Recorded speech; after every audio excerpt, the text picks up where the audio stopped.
Video. So இந்த வீடியோவில் நம்ம ட்ரேடிங்கை பற்றின ஒரு சில விஷயங்கள் பார்க்க போகிறோம். அதாவது ஒரு ட்ரேட் சக்ஸஸ்ஃபுல்லாக பண்ணணும் அப்படின்னா எவ்வளோக்கு எவ்வளோ அதில் வந்து அதிகமான கேபிட்டல் போடுறோமோ அதே மாதிரி அதில் அதிகமாக அதோட ஸ்ட்ராட்டஜிஸ் நம்மளுக்கு தெரிஞ்சிருக்கணும். ஒரு சில இண்டிகேட்டர்ஸ் பயன்படுத்தினா மட்டும்தான் ட்ரேடில் சக்ஸஸ் ஆக முடியும். ஓகேவா? அதில் வந்து ரொம்ப அதிகமாக ப்ராஃபிட் கொடுக்கக்கூடிய அண்ட் ரொம்ப ஈஸியாக அண்டர்ஸ்டாண்ட் பண்ணிக்க முடிய ஒரு இண்டிகேட்டர் பற்றி இந்த வீடியோவில் பார்க்க போகிறோம். என்ன இண்டிகேட்டர் அப்படின்னா சிபிஆர் இண்டிகேட்டர் அப்படின்னு சொல்லுவாங்க. சிபிஆர் இண்டிகேட்டர் அப்படின்னா சென்ட்ரல் பிவோட் பாயிண்ட் அப்படின்னு சொல்லுவாங்க. ஓகேவா?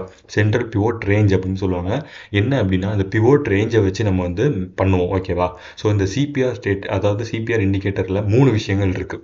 ஃபர்ஸ்ட் விஷயம் பார்த்தோம் அப்படின்னா நேரோ சிபிஆர் அப்படின்னு சொல்லுவாங்க. ரெண்டாவது வைட் அண்ட் மூணாவது வெர்ஜின். ஓகேவா? இந்த 3 விஷயங்கள் இருக்குது. இந்த 3 விஷயத்தை வச்சு தான் நம்ம வந்து ட்ரேட் பண்ணுவோம். ஓகேவா? இது 3 எப்படி பண்ணுறது அண்ட் எப்படி ஒரு சக்ஸஸ்ஃபுல் ட்ரேட் பண்ணுறது அப்படிங்கிறத நான் சொல்லித்தரேன். ஸோ ஃபர்ஸ்ட் விஷயம் பார்த்தோம் அப்படின்னா ஜொமேட்டோ ஓப்பன் பண்ணிக்கலாம்.